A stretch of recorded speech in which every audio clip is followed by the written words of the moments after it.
안녕하십니까. 독사하는 마라토너 박종필입니다. 이곳 잠실 나들목에서 서쪽 방향을 촬영하고 있습니다. 현재 시각은 2022년 9월 15일 목요일 아침 6시 28분입니다. 제가 자전거를 타고 동쪽 방향으로 이동하면서 계속 촬영하겠습니다. 화이팅! 자, 제 자전거 타고 동쪽 방향으로 이동하겠습니다.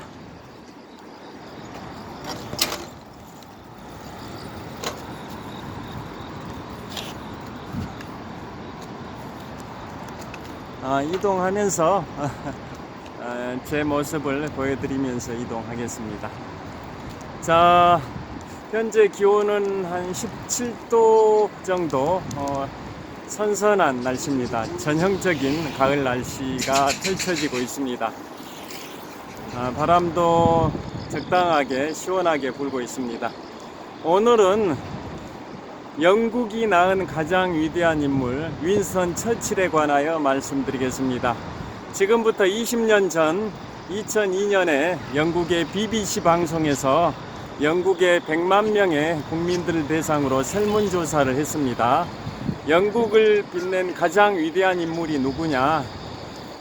수많은 경쟁 후보들이 있었는데요. 그 중에 2차 세계대전을 승리로 이끌었던 윈스턴 처칠이 랭킹 1위였습니다. 영국을 빛낸 가장 위대한 인물 윈스턴 처칠. 그분의 생애와 그 다음에 업적에 관하여 말씀드리도록 하겠습니다. 그분은 1874년에 태어나셔서 1965년까지 사셨는데요. 91년 동안 생존하신 분입니다. 그분은 영국의 육군사관학교를 졸업을 하셨었고, 영국의 총리를 2번이나 하셨던 분입니다. 제61대 총리와 제63대 총리 2번 하셨었고요. 최근에 영국의 엘리자베스 2세 여왕이 서거하셨는데요. 곧 국장이 치러질 예정이죠. 영국을 70년 6개월 동안 통치하셨던 영국의 엘리자베스 2세 여왕이 현재 장례식 절차가 진행 중입니다. 엘리자베스 2세 여왕이 70년 6개월 동안 통치하실 때 시작점 즉위 연도가 여왕의 자리에 오르신 연도가 1952년입니다. 1952년 2월 6일인데요. 그때 영국의 총리가 누구냐? 제63대 영국 총리 윈스턴 처칠 수상이었습니다. 자, 그래서 그분은 윈스턴 처칠 수상의 일대기를 업적을 간단히 말씀드리면 영화 다키스트 아워, 그 다음에 덩케르크, 그 두 편의 영화를 보시면 인류 역사상 최대 규모의 철수 작전인 덩케르크 철수 작전이 생생하게 묘사가 됩니다. 영화 제목이 다키스트 아워, 그리고 덩케르크, 그 두 편의 영화가 바로 1940년 5월 26일부터 6월 4일까지 열흘 동안 전개됐던 덩케르크 철수 작전을 다루고 있습니다.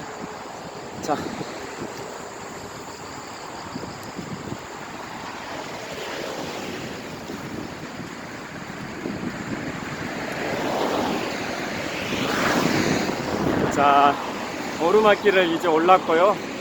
이제 내리막길을 내려가겠습니다. 내리막길은 브레이크를 잡고 조심스럽게 내려가고 있습니다.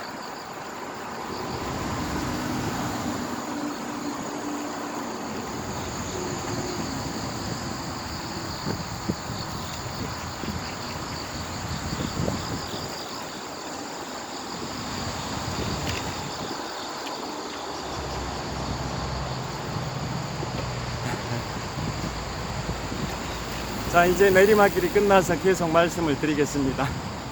그 영화 다키스트 아우어와 덩케르크에서 생생하게 묘사되고 있는 그 덩케르크 철수 작전은 내용인즉슨 이렇습니다. 결론부터 말씀드리면 1940년 5월 26일부터 6월 4일까지 열흘 동안 독일의 히틀러에 의해서 유럽 대륙의 대부분이 점령이 되고 있는 그런 상황에서 유럽 대륙에서는 연합군이 독일의 히틀러의 파상 공세를 이겨내기 어려울 것 같아서 전열을 재정비하기 위해서 프랑스에 있던 영국 파병군 23만 명과 프랑스, 벨기에, 네덜란드, 폴란드 연합군 11만 명, 총 34만 명의 병력을 영국으로 거의 무사하게 철수시켰던 인류 역사 이래 가장 최대 규모의 34만 명의 병력을 희생을 최소화시킨 상태에서 무사하게 철수시켰던 작전입니다. 그 작전에 성공해서 그 연합군의 병력 34만 명이 보존됐었기 때문에 그 병력이 다시 전열을 재정비해서 그로부터 4년 후인 1944년 6월 6일에 인류 역사상 최대 규모의 상륙작전인 노르망디 상륙작전을 통해서 2차 세계대전의 유럽전선에서 연합군이 승리를 할 수 있는 대전환점을 이루길 수 있었던 겁니다. 그러니까 덩케르크 철수작전은 노르망디 상륙작전과 어떻게 생각하면 반대입니다. 유럽 대륙에서 독일의 히틀러의 파상 공세가 워낙 심하다 보니까 도저히 유럽 대륙에서는 연합군이 독일의 히틀러를 막아낼 수 없겠다라는 판단하에 일단 전열을 재정비하기 위해서 영국으로 34만 명의 연합군을 철수시켰고 그게 성공했기 때문에 전열을 재정비해서 4년 후인 1944년 6월 6일 노르망디 상륙작전에서 그 철수했던 병력을 기본으로 해서 또 추가 연합군을 증강시켜서 노르망디 상륙작전을 통해서 유럽 본토를 유럽 대륙을 다시 수복 탈환해서 계속적으로 연합군은 독일을 상대로 공격을 했고 그래서 결국은 1945년 5월 8일에 독일은 미국, 영국, 프랑스를 상대로 항복을 할 수 있었던 겁니다. 여하튼 이제 그 과정을 이제 간단히 말씀드렸고요. 좀 더 구체적으로 말씀드리면 1940년 5월 10일에 윈스턴 처칠이 제61대 영국 총리로 취임을 합니다. 2차 세계대전이 발발한 지 한 9개월 정도 된 시점입니다. 1939년 9월 1일 독일이 폴란드를 침공하면서 2차 세계대전이 발발했고 그로부터 한 8개월 정도 지난 이듬해 1940년 5월 10일에 윈스턴 처칠이 제61대 영국 총리로 취임을 하는데요. 그 전에 총리는 체인벌린이죠. 체인벌린 수상이 물러나고 보수당의 윈스턴 처칠이 취임을 하게 됩니다. 그래서 취임하고 나서 첫 번째 숙제가 바로 덩케르크 철수작전입니다. 덩케르크 철수작전, 그러니까 취임은 5월 10일 날 했고 덩케르크 철수작전은 5월 26일에 시작이 됐으니까 딱 취임한 지 16일 만에 그 인류 역사 이래 최대 규모의 철수작전을 시도해서 성공을 한 겁니다. 그러니까 윈스턴 처칠 입장에서는 덩케르크 철수작전이 윈스턴 처칠의 능력을 증명할 수 있는 가장 첫 시험대가 됐던 게 바로 덩케르크 철수작전이었었던 겁니다. 그런데 성공을 한 겁니다. 영국의 유럽 파병군 23만 명과 프랑스, 벨기에, 네덜란드, 폴란드 연합군 11만 명, 그래서 합계 34만 명의 병력이 무사하게 열흘 동안 영국으로 이동이 됐습니다. 그때 동원된 뭐 영국의 군함 또 다른 나라의 연합군의 군함 다 합하고 그 다음에 어선 뭐 심지어는 뭐 유람선들 다양한 배들이 배라는 배는 다 징발이 됐습니다. 그래서 나중에는 너무 많은 배들이 동원되다 보니까 이제 더 이상 배들 오지 말아라고 할 정도였다고 합니다. 그게 바로 덩케르크 철수 작전인데요. 그것을 하게 된 배경은 윈스턴 처칠이 5월 10일 날 취임을 할 때 독일의 히틀러는 프랑스 침공 명령을 내립니다. 프랑스 침공. 그 전에 이미 프랑스는 독일과의 국경에다 마지노선이라는 요새를 구축해 놓고 독일의 침략에 대비하긴 했었는데, 독일의 히틀러는 그쪽으로 침략하지 않고 네덜란드, 벨기에 쪽으로 우회해 가지고 먼저 네덜란드, 벨기에를 다 침략을 하고, 그 다음에 이제 프랑스를 공격하라고 총통 지령을 내리는 거죠, 독일의 히틀러가. 그게 이제 윈스턴 처칠이 취임했던 1940년 5월 10일입니다. 독일의 아돌프 히틀러가 프랑스 침공 명령을 내리게 되고, 그러면 결국은 연합군들이 프랑스의 해안 쪽으로 코너에 막다른 골목에 이제 몰리게 되는 그런 상황이 돼버린 겁니다. 자, 이제 풍납토성 나들목에 도착을 했고요. 여기서부터는 전방을 촬영하면서 이동하도록 하겠습니다. 자, 풍납토성 나들목 쪽입니다. 자, 전방을 촬영하면서 이동하겠습니다. 자, 그래서 독일의 히틀러의 독일군들이 프랑스를 침공을 하게 됐고, 그 유럽에 있던 영국의 파견군과 다른 연합군들이 다 프랑스의 해안 쪽 코너로 막다른 골목으로 몰리게 된 형국이 된 상황이 전개될 걸로 예상이 돼서 윈스턴 처칠은 취임한 지 딱 열흘이 지난 5월 20일에 1940년 5월 20일에 덩케르크 철수 작전을 감행하겠다라고 결심을 하게 됩니다. 결심하게 된 게 5월 20일이고, 그 다음에 5월 24일에 천행이라고 할 수도 있는데요, 즉 하늘이 도운 행운이라고 할 수도 있는데요, 5월 24일에 독일의 히틀러가 프랑스를 향해서 진격을, 파상 공세를 펼치면서 진격을 하고 있던 독일의 기갑부대에 정지명령을 내립니다. 정지명령. 계속 정지명령이 없었다면 그 프랑스의 독일의 최강의 기갑부대가 계속 프랑스의 서쪽 지역으로 이동을 해서 덩케르크 철수 작전이 이루어지기 전에 연합군들을 괴멸시켜버릴 수도 있었는데요. 천행, 이순신 장군이 사용하셨던 표현이기도 합니다. 천행, 하늘이 도운 행운이다. 명량해전도 하늘이 도운 행운이었기 때문에 13척의 배로 133척의 일본 왜군을 격침시킬 수 있었다.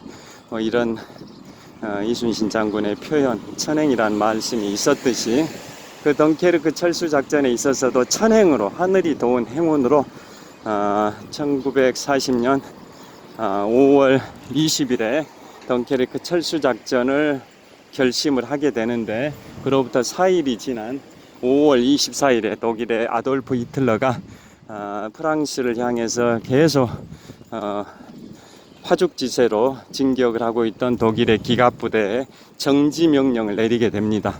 그래서 기갑부대가 더 이상 전진을 하지 않고 정지를 하게 되니까 시간을 벌게 된 거죠. 정지명령을 왜 내렸냐, 그거에 대해서는 역사학자들이 아직도 미스테리라고 하는데요.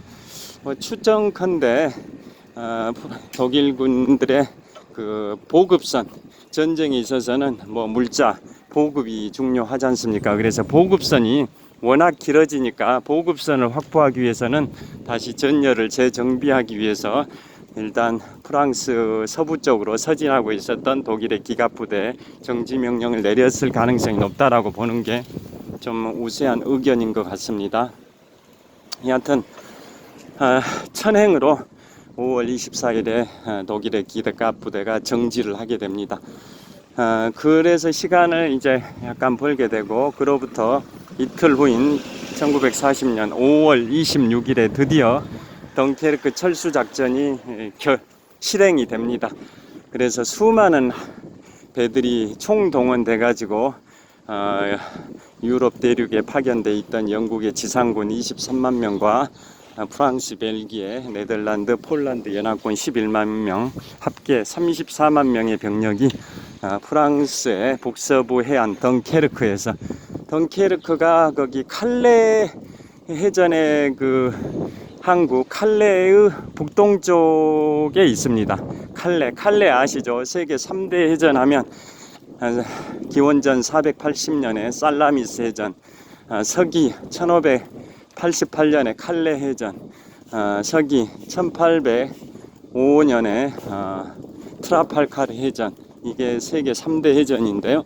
그 1588년, 즉 임진왜란이 일어나기 4년 전에 있었던 1588년에 칼레 해전이 바로 프랑스 북서부 항구 칼레항에서 영국의 프랜시스 드레이크 경이라는 해적 출신의 영국 해군 총사령관이 엘리자베스 1세 여왕의 명령에 따라 칼레 해안에 영국 침공을 위해서 정박하고 있었던 스페인 무적 함대를 아르마다 인베시블레, 스페인어로 아르마다 인베시블레는 무적 함대라는 뜻인데요. 그 스페인의 무적 함대가 영국군에 의해서 칼레항 앞바다에서 괴멸돼 버린 게 1588년에 칼레 해전, 세계 3대 해전 중에 하나인데요. 그래서 그 칼레, 프랑스 북서부 해안에 있는 항구 도시 칼레의 북동쪽이 바로 덩케르크입니다. 그 덩케르크에서 이제 철수 작전이 실행됐다 해서 덩케르크 철수 작전이라고 칭합니다. 그래서 철수 작전에 성공을 해서 연합군의 병력을 보존할 수 있었었고요. 그래서 그로부터 이제 4년 후인 1944년 6월 6일에 노르망디 상륙 작전을 통해서 유럽 대륙이 독일에 의해서 완전 점령된 상황에서 이제 덩케르크 철수 작전이 있었던 때로부터 4년 후인 1944년 6월 6일에 덩케르크 철수 작전과는 좀 반대되는 인류 역사 이래 최대 규모의 상륙 작전인 노르망디 상륙 작전에 성공을 하게 됩니다. 그런데 이제 덩케르크 철수 작전에서 그 연합군의 병력이 다 이제 영국으로 이동을 하게 되는데요.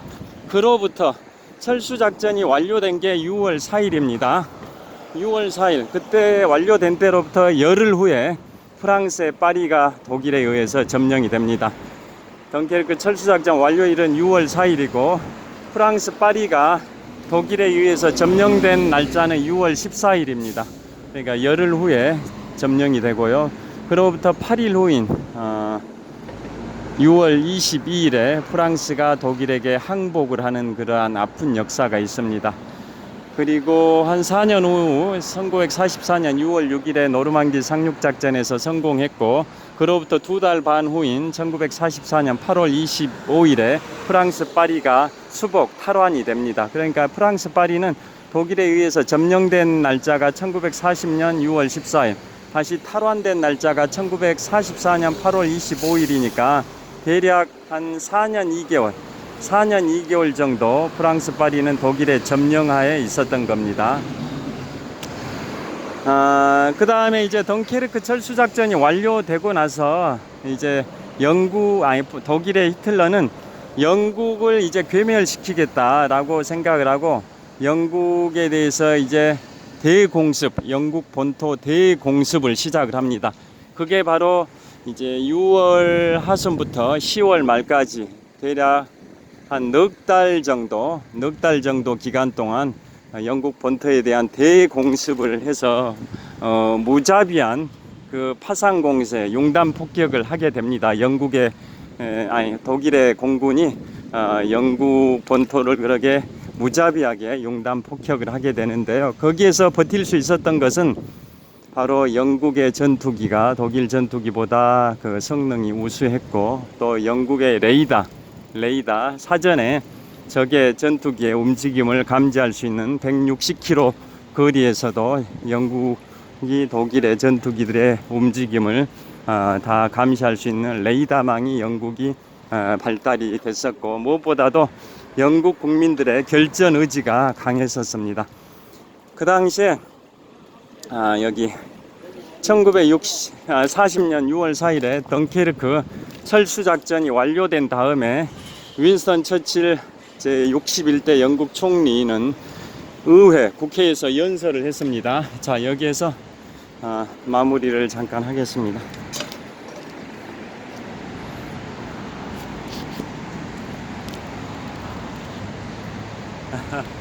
자, 윈스턴 처칠은 덩케르크 철수작전이 완료된 1940년 6월 4일에 영국 국회에서 연설을 이렇게 했습니다. 영국은 절대 포기하지 않을 것이다. 절대 항복하지 않을 것이다. 제목은 이렇습니다. We shall never surrender. 우리는 결코 항복하지 않을 것이다.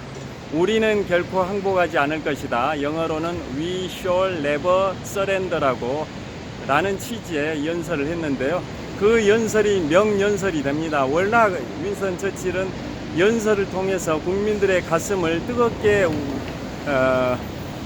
감동을 일으켰던 명연설을 많이 했는데요. 그게 바로 1953년도 제63대 영국 총리를 하던 시절에 또 이제 노벨 문학상을 받는 계기가 되기도 했습니다. 2차 세계대전이 끝나고 나서 윈스턴 처칠은 2차 세계대전이라는 제목의 회고록 6권을 써서 1953년에 어니스트 해밍웨이의 노인과 바다에 라는 경쟁작을 물리치고 노벨 문학상을 받은 분입니다. 1953년에. 여튼 윈스턴 처칠은 1940년 6월 4일에 덩케르크 철수작전이 성공된 직후에 의회에 나가서 연설을 합니다. We shall never surrender. 우리는 결코 항복하지 않을 것이다. 내용인즉슨 이렇습니다. 우리는 계속해서 싸울 것이다. 바다에서, 들판에서, 언덕에서, 하늘에서 계속적으로 우리는 싸울 것이다. 독일을 상대로 결코 항복하지 않을 것이다. We shall never surrender 라는 취지의 명연설을 했었습니다.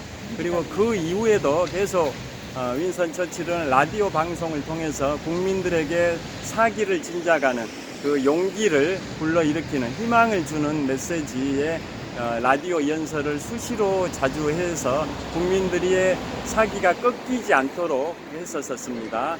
그래서 1940년 6월 4일에 덩케르크 철수작전이 성공된 직후에 독일은 총통지령 17호, 독일의 아돌프 히틀러가 총통이었죠.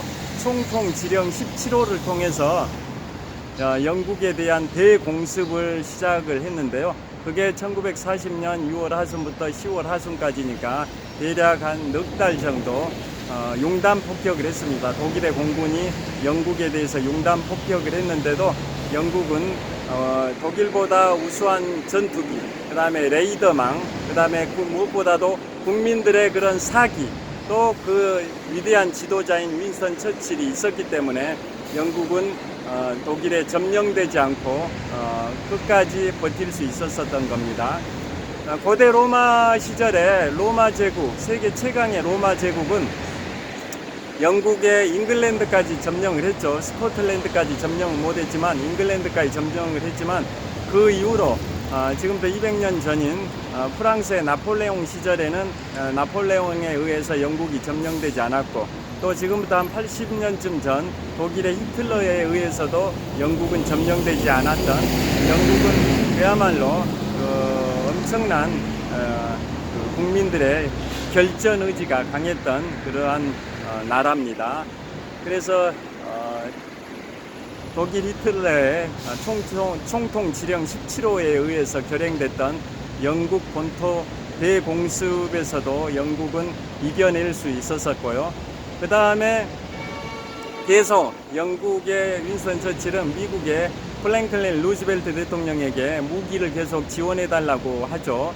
뭐 영화 다키스트 아워나 덩케르크에도 생생하게 묘사되어 있듯이 구축함 뭐 한 40척을 좀 달라, 그게 어렵다면 30척이라도 또 좀 달라라고 하고 있고, 그런데 그 당시에 무기 수출법이 있었죠. 미국에 무기 수출법이 있었는데 거기에 보면 현금으로 받아야 되고, 그 다음에 그 무기를 그 수입하는 나라가 미국에 와서 가져가야 되고, 뭐 이런 내용이 무기 수출법이라는 게 미국에 있었습니다.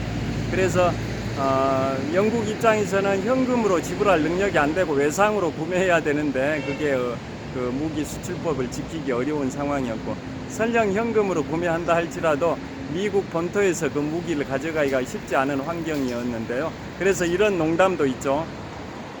플랭클린 루즈벨트 대통령이 영국의 윈스턴 처칠한테 전화를 해서 우리가 무기를 미국과 캐나다 국경에다 갖다 놓을 테니까 영국이 말을 가지고 와서 무기를 끌어가라, 뭐 이런 우스갯소리가 있을 정도로 미국은 1차 세계대전에 개입해 가지고 엄청난 손실을 봤기 때문에 그 이후로는 이제 전쟁 개입 방지법 비슷한 게 있어 가지고 함부로 전쟁에 개입하지 마라 라는 게 있어서 루스벨트 대통령도 2차 세계대전에 쉽게 참전할 수가 없었던 건데요.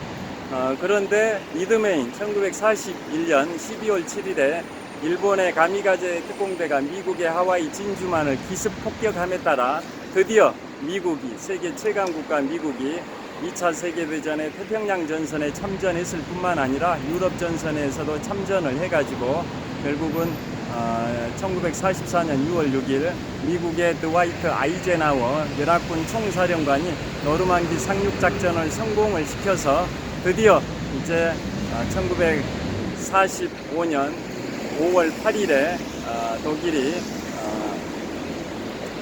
미국, 프랑스, 영국을 상대로 항복을 했습니다. 그 직전에 1945년 4월 12일에는 2차 세계대전을 승리로 이끌었던 프랭클린 루즈벨트 대통령이 1945년 4월 12일 날 뇌출혈로 사망을 합니다.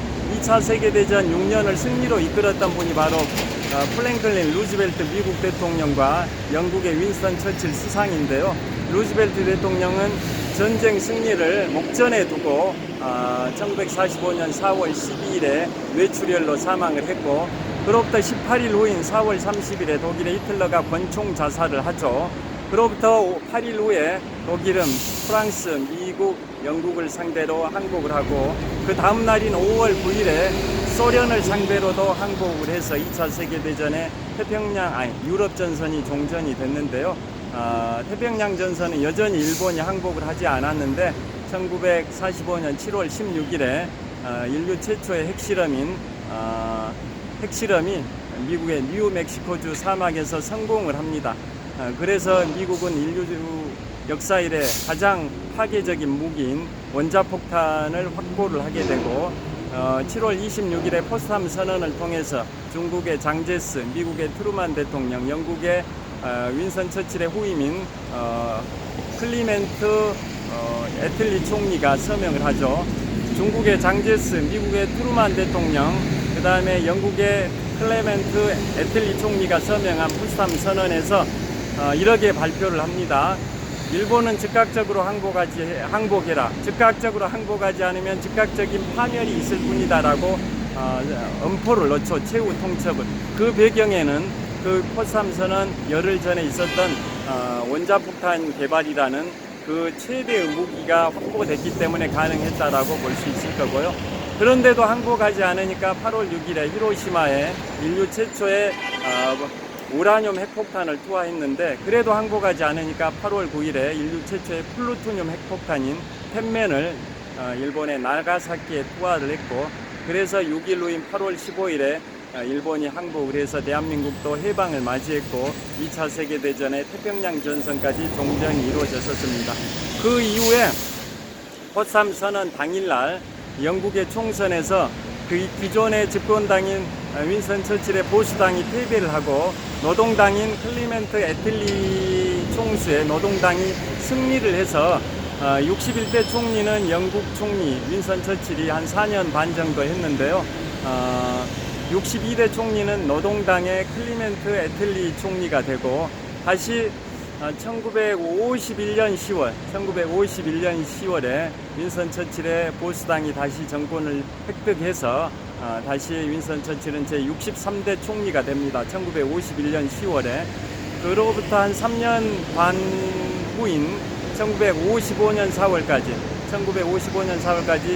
윈스턴 처칠은 제63대 총리를 하게 되고, 그 63대 총리 시절에 바로 그 유명한 엘리자베스 2세 여왕이 1952년 2월 6일에 즉위를 해서 엊그제 며칠 전에 서거하셨죠. 그래서 윈스턴 처칠이 78세 때 영국의 엘리자베스 2세 여왕은 26살의 나이로 즉위를 하게 됩니다. 그래서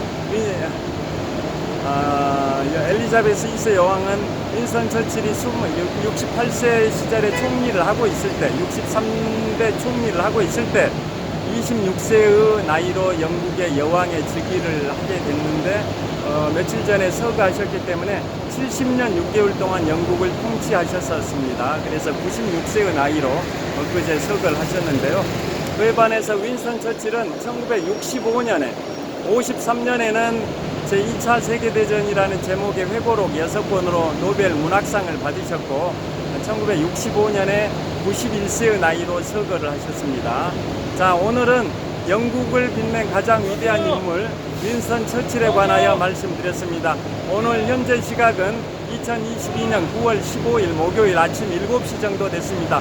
오늘도 유쾌, 상쾌, 통쾌한 하루 되시길 빌겠습니다. 좋은 하루 되십시오. 시청해 주셔서 감사합니다. 화이팅! 자, 현대백화점 천호점을 촬영하고 있고요. 이번에는 천호역 사거리를 촬영하게 하고 있습니다. 하늘이 정말 쾌청합니다. 천고 마비의 계절 가을입니다. 좋은 하루 되십시오. 감사합니다.